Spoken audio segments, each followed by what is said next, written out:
Welcome to Global Medical Office Dialogues.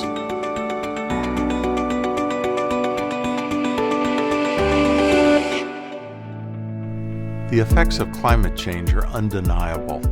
Does a changing climate require new approaches to managing patients with end-stage kidney disease? Phenomena such as extreme heat events are increasing in frequency, duration, and intensity, and the trend is projected to continue.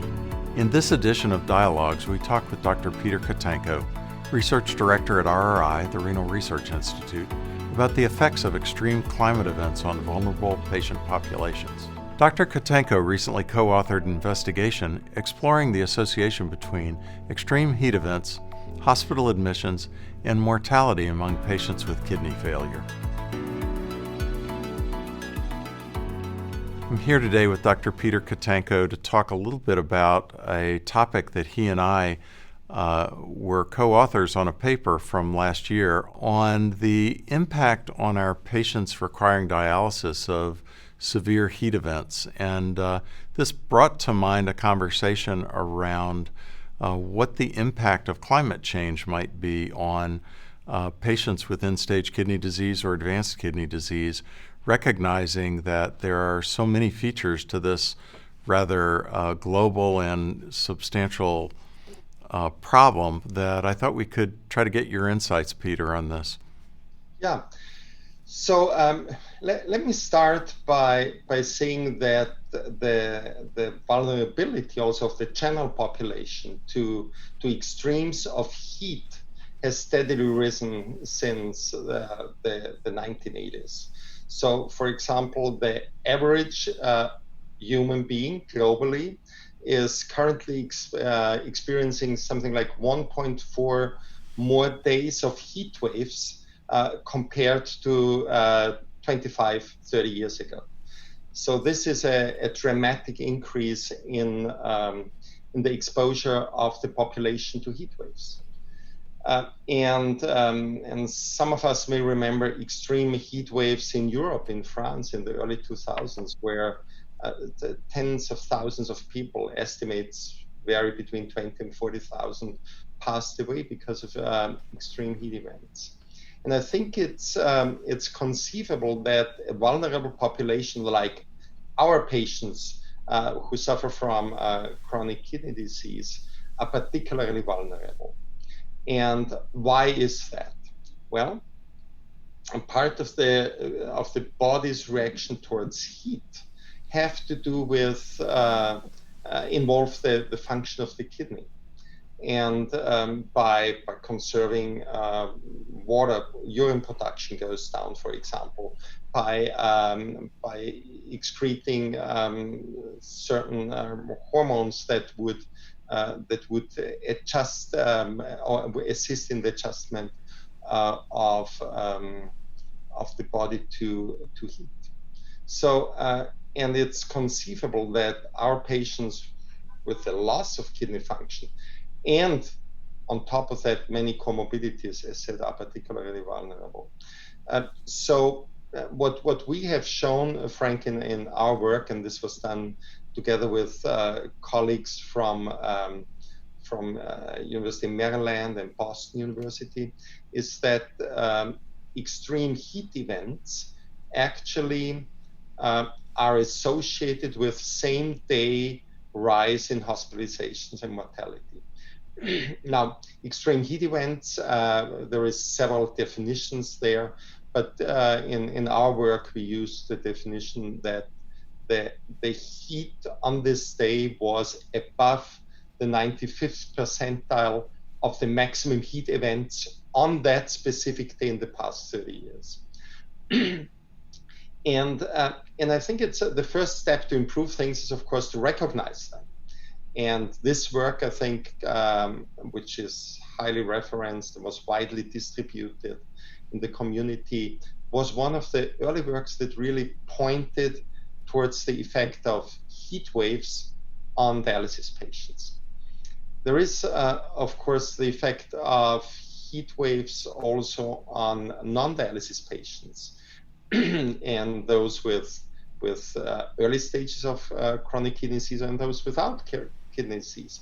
So, for example, this phenotype or this entity of Mesoamerican nephropathy, that's a chronic tubular interstitial nephropathy that's particularly observed in males predominantly working under hot conditions, on sugarcane fields, and who don't have access to enough fluid to drink. And that for those people, actually, heat is the upstream event of kidney failure. Same thing has been observed in India, in Sri Lanka, in Mexico. So there is now really increasing evidence that exposure to heat, especially when combined with poor access to fluid or rest, that this can really impact the kidney function through multiple pathways. So one of the key questions I think we've got to ask as a field is, independent of the political discussion about whether climate change is occurring, if we just assume that it is occurring because the data indicates it is, to what degree should we or could we actually begin to look at how do we address the health effects of the patient's growing inability as their kidney function deteriorates in accommodating to extreme heat events that individuals without kidney failure seem to adjust to quite a bit better? And to what degree can we actually define a clinical pathway that might actually help patients as they struggle through these kinds of heat events? Yeah.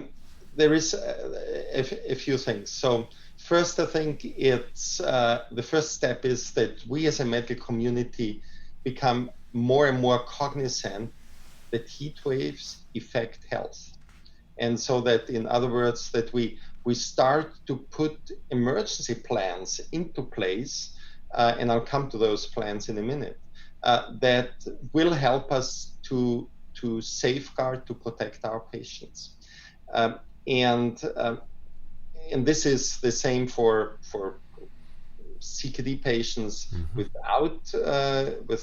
not on dialysis, but also for dialysis patients. I guess it's true also for patients with congestive heart failure and many other chronic conditions.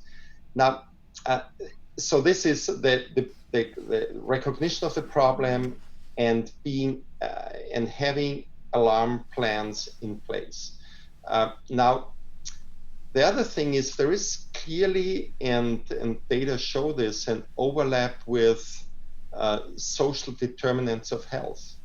That, for example, patients who have no access to air conditioning, to cooling, who have not access to sufficient amount of clean water, that those patients or people are particularly vulnerable.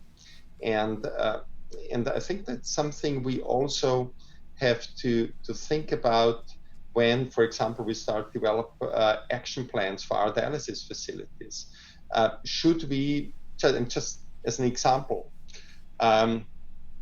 actually allow more fluid intake in our patients when heat waves are announced? Just as one example. Or should we specifically recommend patients to stay indoor and seek places where they have access to air conditioning? So, just as a few examples there, but I think there's a need to develop something like this. And I know from a former fellow who was here at the Renal Research Institute. She was from the Netherlands, and she told me and shared with me that in the Netherlands they have developed some heat emergency plans for nursing home facilities. So we've been discussing in the midst of the COVID-19 pandemic what kind of emergency preparedness plans we can have for potential future events. We know that we have disaster response plans for other natural disasters like hurricanes and tornadoes and such things. It is very interesting to think about what other population social kinds of stressors that could occur, like heat, generate and trigger very specific plans to try to protect individual patients, but also the population of patients. So it's a very interesting concept. And actually, so we have entered now in conversation with the disaster preparedness group within FMC, and actually heat waves were now added to that list of disasters like the ones you mentioned earlier. And so we have started now a collaboration with experts from the Maryland University, Boston University, but also a group in Beersheba in Israel that has a lot of experience with the physiological response of humans to heat waves. Because of course, Beersheba, the south of Israel, is affected by heat. And so I think that out of such a collaboration, we will be able to develop actually plans for our many patients, not just here in the US, but also globally, to give some guidance what to do if, say, a heat wave is predicted to occur in the very near future. Yeah, so I think that as we look forward at some of the things that we want to talk about at various larger events within the field, whether it's a medical symposium meeting or a discussion with our colleagues in the field, this is a nice topic, I think, for us to try to expand upon that you've brought up here with me today on this dialogue series. Thank you very much for kind of bringing this forward. I think it's an interesting topic that connects into our social determinants topic and what our responsibilities in population health are. So I appreciate your time today and your insights. Any final comments and thoughts about these kinds of efforts as part of our healthcare and science responsibilities that we have? Well, I think that with respect to the effects of climate change on patient outcomes, this is something where it's high time to really start thinking about it, about the many dimensions, even beyond heat waves. This has to do also with questions like water scarcity in certain areas where we as a company are active. It's a topic that will be with us for a long time, and I think we as a company are taking the right steps to address it. And my hope is that in the not distant future, we will be in a good spot to come up with solutions that at the end of the day will help to protect our patients from the effects of extreme weather events. Peter, thanks for talking with me today about these interesting topics and some of the challenges that we have facing us in the future in coming years. Thank you, Frank, for having me.